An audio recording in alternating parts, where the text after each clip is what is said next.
여러분들은 뭔가에 몰두하거나 또한 푹 빠져본 적이 있습니까? 요즘 최근에 들어와서 뭔가에 깊은 관심을 가지고 있는 분야가 있습니까? 아마 신학기가 되면 학생들은 공부에 이제 몰두하게 될 것입니다. 학교를 졸업한 우리 젊은이들은, 직장을 구한 젊은이들은 또 새로운 일에 빠져서 일을 열심히 하게 되겠지요. 은퇴하신 분들이나 새롭게 취미생활 시작하신 분들은 또 그 취미생활에 열심히 하게 될 것입니다. 하지만 어떤 부분은 푹 빠져서 좋은 것이 있지만 또 어떤 부분은 빠지면 안 되고, 한번 손을 대면 헤어나오지 못하는 것들에 손을 대어서 평생에 힘들어하고 어려워하는 경우도 있습니다. 사건 사고 후에 찾아오는 트라우마와 질병, 그리고 영적인 것들에 사로잡혀서 고통 가운데 살아가는 사람들도 있는 것이죠. 이전에 도박 중독에 빠진 사람들을 상담하시는 상담사와 대화를 나눈 적이 있습니다. 그분들이 카지노나 도박장에서 도박하시는 분들의 눈을 딱 보면 중독에 빠진지를 알 수가 있다고 합니다. 그래서 자기가 보기에 저 사람은 중독에 빠진 것 같다라고 생각하고 명함을 건네주면 자신은 절대 도박에 빠진 것이 아니다, 다른 사람들보다 조금 좋아하는 정도이지 도박에 빠진 것이 아니기 때문에 다른 사람에게 명함을 주라고 한다고 합니다. 술 중독이나 게임 중독에 빠진 사람들도 조금 남들보다 조금 술을 더 좋아하고 게임을 더 좋아하는 정도이지 중독에 빠진 것이 아니다고 항변하고 변명하기도 합니다. 중독을 치료하기 위해서 제일 먼저 선행되어야 되는 것이 본인이 중독에 빠진 것을 인정하고 고백해야지만 치료를 해도 효과가 있는데, 자신이 인정을 하지 않으면 치료를 해도 효과가 떨어진다고 합니다. 우리 중에 상처나 아픔을 가지지 않은 분이 있습니까? 지금까지 살아오시면서 한 번도 상처받지 않으시고 마음속에 아픔이 없는 분은 아무도 없습니다. 누구든지 마음에 큰 상처와 아픔이 있고, 그때 그 사건만 생각하면 가슴이 아프고, 그때 그 일만 떠올리면 심장이 벌렁벌렁거리기도 하고 화가 치밀어 오르기도 합니다. 2003년 2월 18일에 대구 지하철에 방화 사건이 일어났죠. 어느 분이 지하철에 불을 지르면서 193명이 사망하고 21명이 실종되었고 151명이 부상당했습니다. 그때 생존했던 사람들 대상으로 그때 이후 어떻게 살아가고 있는지 다큐멘터리 제작한 것을 본 적이 있는데요. 한 1년인가 2년이 지났는지 제가 정확하게 기억을 못하겠습니다. 그분들 가운데 어떤 분은 한밤중에 잠을 잘 때도 불을 환하게 켜놓고 잠을 주무시는 거예요. 불이 났을 때 캄캄해진 그 지하에서 죽을 수 있다는 그 공포감 때문에 그 트라우마로 지금 또 그때 그 순간에도 밤에도 불을 끄지 못하는 것이죠. 생존자들 가운데에서 어떤 분들을 데리고 불이 났던 그 지하철로 내려가기 위해서 시도를 하는데, 어떤 분은 지하철 그 지하도 입구에서 내려가지 못하는 분이 계시고요. 어떤 분은 지하철 그 계단을 내려가서 개찰구 앞에서 그것을 통과하지 못하는 분도 있었습니다. 어떤 분은 개찰구를 통과하여 지하철이 오는 곳까지 갔는데, 그리고 가서 지하철은 탔지만 문 옆에 서서 계시더군요. 불안한 모습으로. 이만큼 마음속에 어떤 트라우마, 상처가 생기면 치유되는데 오랜 시간이 소요되고요. 때로는 한평생 치유되지 않는 마음의 상처로 남을 수가 있습니다. 그렇다면 정욕과 욕망은 어떨까요? 사람이 정욕과 욕망에 사로잡히면 어떻게 됩니까? 우리 마음속에 교묘하게 자리 잡고 있는 이 정욕과 욕망, 억제하고 다스리기가 쉽지 않습니다. 이것을 한번 사로잡히게 되면 벗어날 수가 없어요. 아무리 결단하고 결심해도 이제는 안 해야지, 하지 말아야지, 마음을 굳게 먹어도 또다시 하게 만드는 것이 이 욕망과 정욕입니다. 지난 2월 19일 날 유명 연출가인 이윤택 씨가 사과 기자회견 보셨습니까?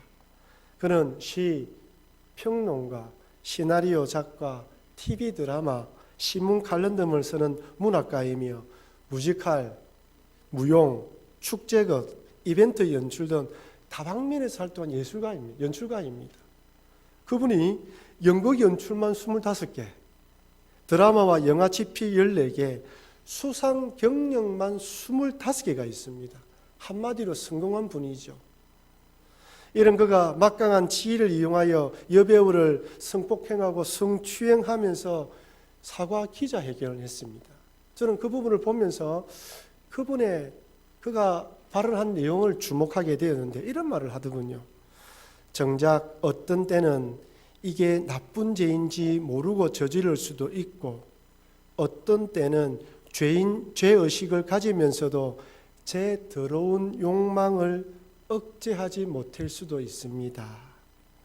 연희단 거리패 출신 안팎의 분들이 항의하고 문제 제기하고 그러면 거기에 대해서 저는 그러지 않겠다고 약속하고도 번번이 제 자신을 다스리지 못하고 이런 악순환이 오랫동안 계속되었습니다. 더러운 욕망을 억제하지 못하고 다스리지 못했다. 여러분, 이 이윤택 씨의 고백이 그만의 고백일까요? 혹시 여러분과 우리의 고백이진 않습니까? 우리 모두 다 스스로의 힘으로 제어할 수 없고 통제할 수 없는 정욕과 욕망을 품고 있습니다. 어느 정도 눌렸다, 어느 정도 잡았다 생각되는 그 순간에 순간 방심하면 튀어나와서 부끄럽게 만들고 창피하게 만듭니다. 평생 동안 우리를 집어삼키기 위해서 호신탄탄 길을 노리는 것이죠. 끊임없이 우리 자신을 돌아보지 않으면 언제든지 넘어질 수밖에 없습니다. 여러분, 귀신 들린 분들 만나본 적 있습니까? 우리 주변에 질병에 걸린 분들 한번 보십시오. 귀신 들린 사람은 귀신의 조정을 받기 때문에 한평생 귀신의 노예가 되어 살아가야 합니다.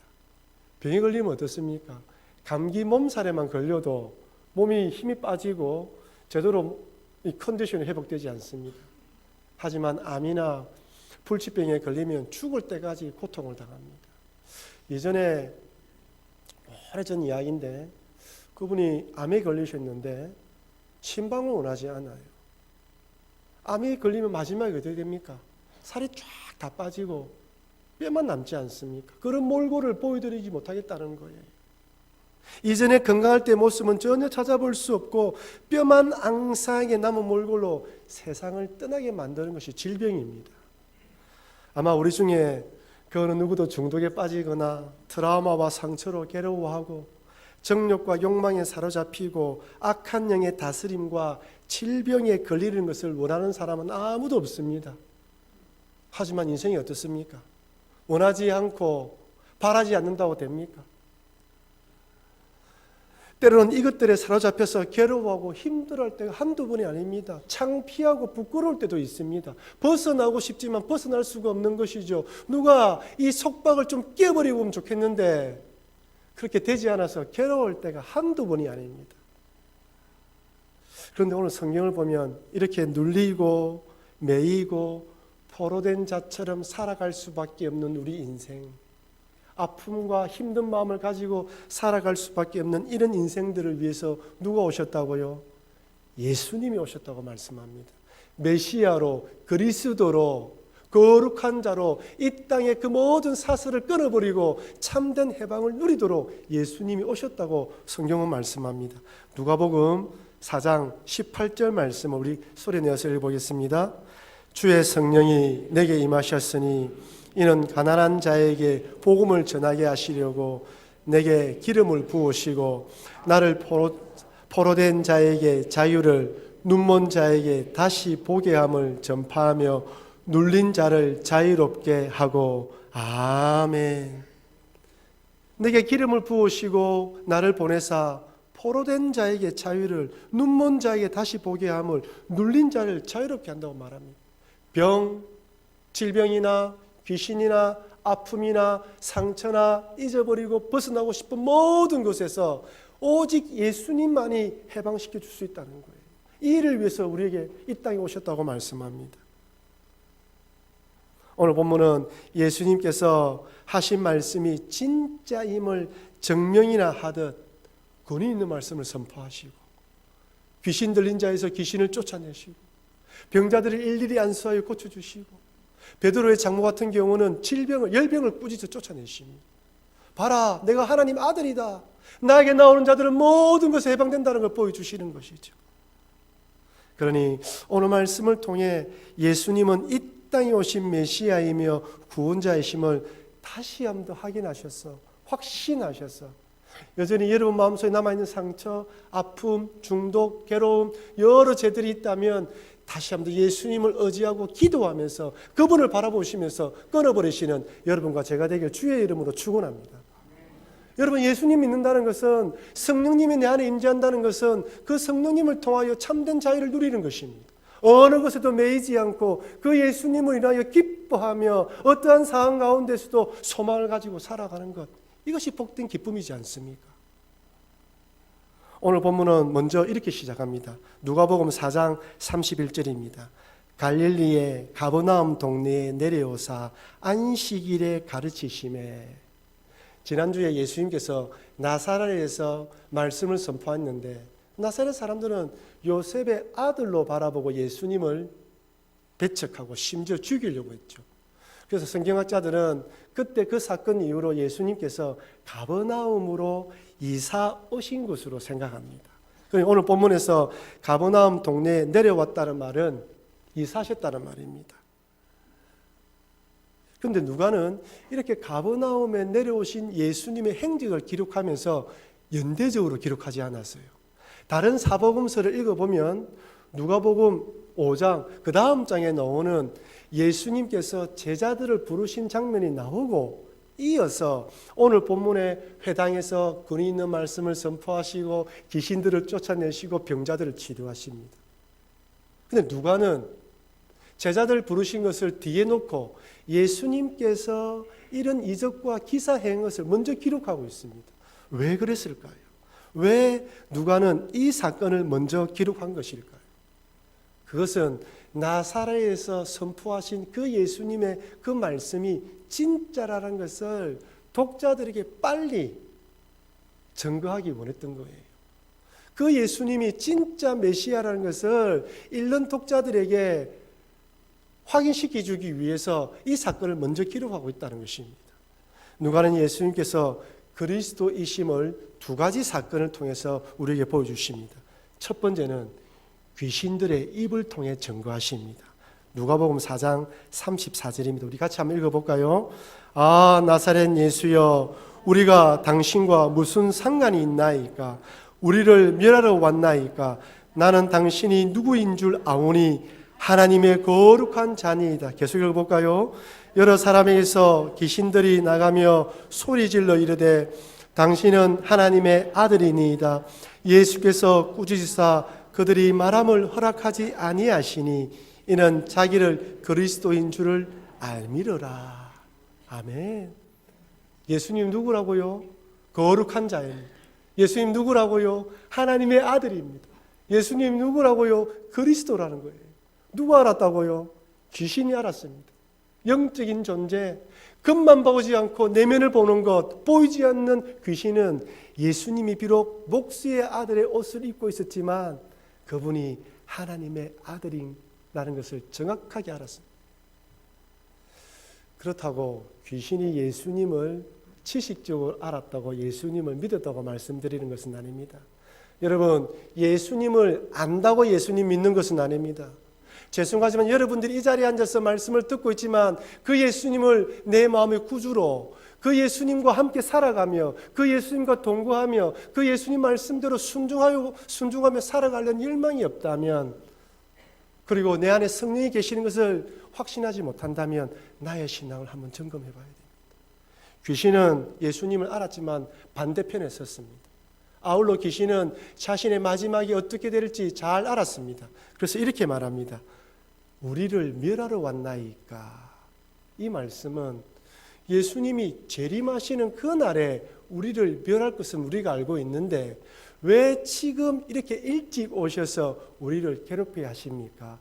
좀 내버려 두십시오라는 말입니다. 사단 마귀들은 예수님이 재림하시는 날 자기들이 멸망당할 것을 알고 있습니다. 이런 영적 존재를 통하여 예수님이 누구인지 우리에게 말씀해 주시는 것이죠. 두 번째는 귀신들을 쫓아내시고 병자들을 고치심으로 메시아임을 증명합니다.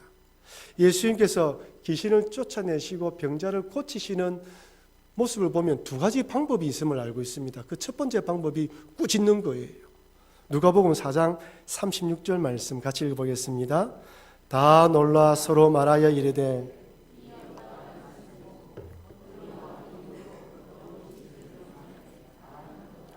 계속 읽겠습니다. 예수께서 가까이 있어서 열병을 꾸짖으신데 병이 떠나고 여자가 곧 일어나 그들에게 수종드니라. 아멘. 귀신을 꾸짖는 것은 이해됩니다. 근데 질병을 향해서 열병을 향해 꾸짖는다는 것은 좀 이해가 되지 않은 것 같아요. 여기 꾸짖는다라고 되어 있는 이 헬라어 뜻이 헬라어가 에피티마오인데 잘못에 대해 질책하는 걸 말합니다. 책망한 걸 말합니다. 그래서 예수님은 귀신을 질책하고 책망하고 그 질병에 대해서 책망한 거예요. 그러니까 귀신이나 병을 어떤 인격적인 존재로 보았습니다. 그걸 왜 책망하고 질책했을까요? 인간 몸에 들어오면 안 된다는 거예요. 귀신이나 질병은 하나님께서 거룩하게 창조한 인간 몸에 들어와서 인간을 사로잡아서 나쁘게 만들고 병에 걸려서 고통스럽게 만들면 안 된다는 것입니다. 하나님께서 우리 인간을 만들었을 때 그렇게 살도록 만들었지 않았다는 거예요. 너희들이 왜 그렇게 들어와서 인간을 괴롭히냐고 질병과 귀신을 책망하고 쫓아냅니다. 이건 오늘도 마찬가지입니다. 하나님의 영이 성령에 계신 우리 그리스도인들, 아니 비록 아직까지 하나님 믿지 않는 세상 사람들이라 할지라도 하나님께서 아름답게 창조한 인간의 몸에 귀신이 들어오면 안 됩니다. 질병이 들어와서 괴롭히면 안 돼요. 그래서 그 질병, 그 귀신에 대해서 예수님은 꾸짖는 거예요. 하물 우리에게 있습니까? 우리는 성령을 모신 자들입니다. 하나님의 영을 모시고 살아가는 자들입니다. 우리 안에 더러운 생각, 악한 생각, 미움, 시기가 딱 들어오면 쫓아내야 됩니다.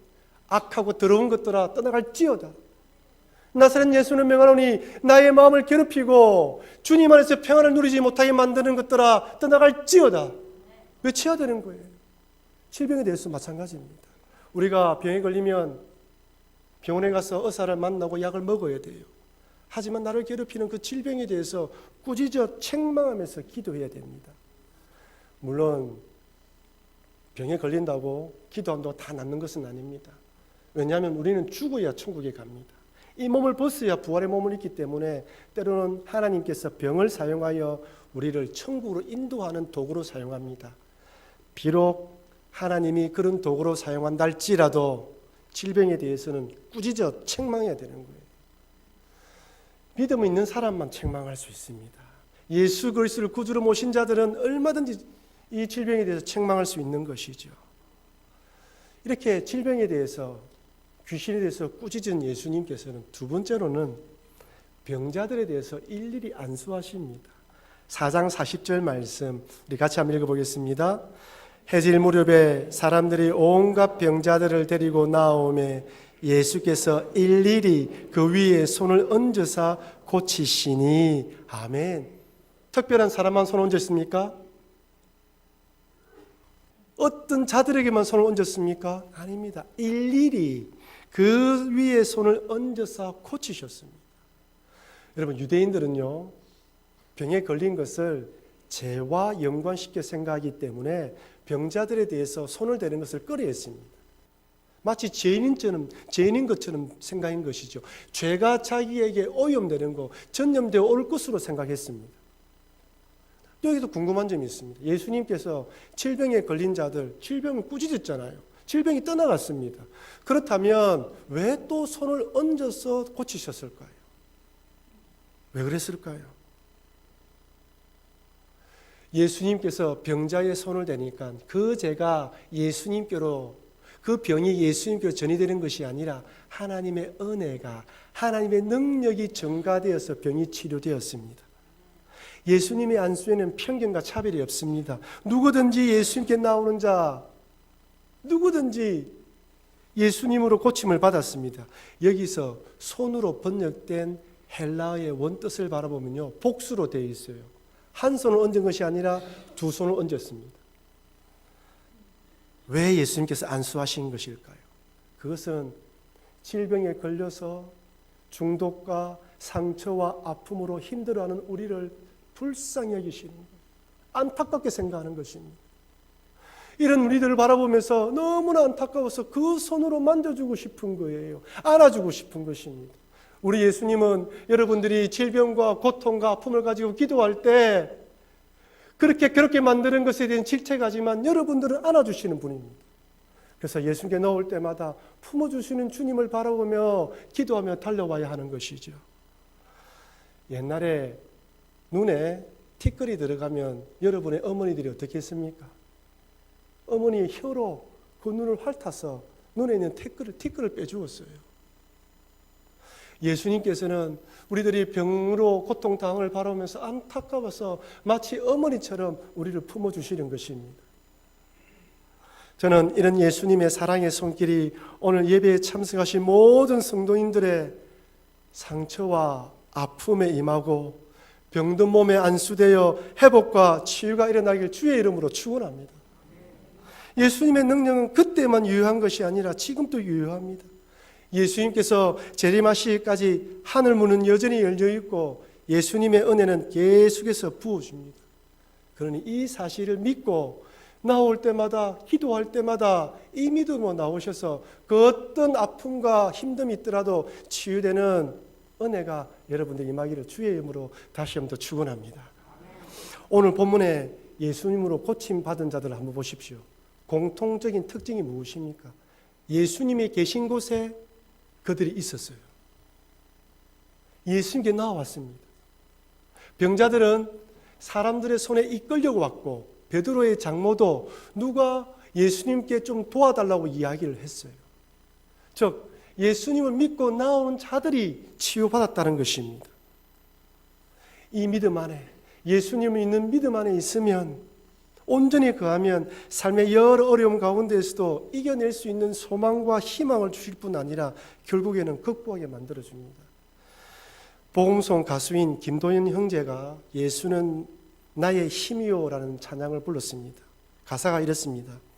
예수는 나의 힘이요, 예수는 나의 생명이라, 예수는 나의 참 기쁨 참 소망, 예수는 나의 꿈이라, 예수는 나의 꿈이라 노래를 불러요. 이 가사가 계속 반복됩니다. 예수는 나의 힘이요, 예수는 나의 생명이라, 예수는 나의 참 기쁨 참 소망, 예수는 나의 꿈이라. 여러분, 우리 처음 예수 믿을 때 예수님의 꿈이었습니다. 우리의 소망이었어요. 신앙생활하며 이것저것 살아가다면서 다 믿음을 잃어버리고 있지는 않습니까? 그 열정, 그 소망, 그 주님을 바라보는 마음들이 다 잃어버리고 있지는 않습니까? 우리 주님은 우리에게 꿈이고 소망이라는 것을 꼭 기억하며 그 믿음을 가지고 나오라고 말씀합니다. 어떤 상처, 어떤 아픔, 어떤 힘듦이 있더라도 나의 꿈이 되신 예수님을 바라보며 달려오라고 말씀하시는 것이죠. 앞에서 잠시 언급했다시피 저는 예수님을 인한 회복과 치유의 역사가 우리 교회 예배 가운데 일어나기를 소망합니다. 아울러 또한 성교회와 목장 모임을 통해서도 활발히 일어나기를 간절히 바라면서 기도하고 있습니다. 아시다시피 우리 교회는 작년 연말에 성교회를 조직하여 남자는 7개, 여자는 11개의 성교회가 조직되었습니다. 성교회는 비슷한 연령의 동성끼리의 모임으로 교회의 이런저런 사역을 감당해 나가는 조직입니다. 주방봉사, 주일날 점심 식사 당번과 설거지를 하게 되며 아울러 교회의 이런저런 행사에 동참하여 섬기는 사역을 해나가게 됩니다. 또한 각 선교회별로 분담되어 있는 그 선교사님들을 위해서 기도하고 후원하는 역할을 감당하는 것이죠. 한 달에 한 번 정기적인 모임을 가지지만 매주일마다 모일 수 있습니다. 그런 모임을 가질 때 그 모임 가운데에 예수님을 힘으로 삼아 서로 간의 교제 가운데 치유의 역사의 나기를 소망하는 것이죠.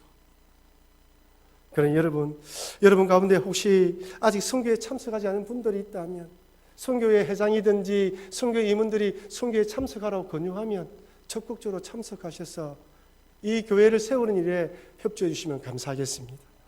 그리고 앞으로 재편성될 목장을 위해서 기도해 주시면 감사하겠습니다. 제가 1월 비전 재직 세미나 시간에 설교하면서 말씀드렸다시피 함께 편성될 목장은 3세대가 함께 모여서 할아버지 할머니 세대, 어머니 아버지 세대, 우리 자녀들이 함께 모여서 사랑을 나누는 것입니다. 서로 교제하고 도와주고 품는 것이죠. 물론 여러 가지 형편을 따라서 다 참석할 수도 없을 수도 있겠지만 우리 할머니 할아버지들은 이 함께 소속되어 있는 자녀들이 나의 자녀라 생각하고 기도로 품어주고 섬겨주는 것입니다. 아울러 우리 젊은 부부들은 또래별 모임에서 사역하시고 교제 나누시지만 목장에서는 신앙의 선배들의 조언을 받아들이고 신앙을 배워나가는 것입니다. 신앙의 멘토를 만나게 되는 것이죠. 그러니 앞으로 몇 번의 수정을 과정을 통해 목장이 재편성되면 적극적으로 동참하셔서 예수님 안에서 사랑을 나누고 섬기고 도우심으로 목장으로 모일 때마다 예수님으로 치유되었다는 고백, 예배드릴 때마다 하나님의 은혜로 치유되었다는 고백이 매일매일 곳곳에서 일어나기를 주의 이름으로 축원합니다. 이렇게 목장을 섬기기 위해서는 누구보다 목장을 섬길 리더들의 헌신이 요구됩니다. 이 사명은 우리 교회 중직자들이 맡아주셔야 할 것 같습니다. 내게 맡겨진 목장의 식구들, 그 식구들이 하나님이 나에게 주신 사람이다 라고 생각하시고 되는 그분들을 섬기고 그분들의 믿음이 성장되도록 헌신해 주시고 시간을 내어 주십시오. 그래서 그 목장들이 함께 세워져 갈 때 함께 기쁨을 누려나갈 수 있는 것입니다. 사랑하는 성도 여러분, 우리가 믿는 예수님은 하나님의 아들로서 메시아로 이 땅에 오셨습니다. 눌린 자, 매인 자, 갇힌 자들을 해방시켜 참된 자유와 기쁨을 누리도록 구원자로 오셨습니다.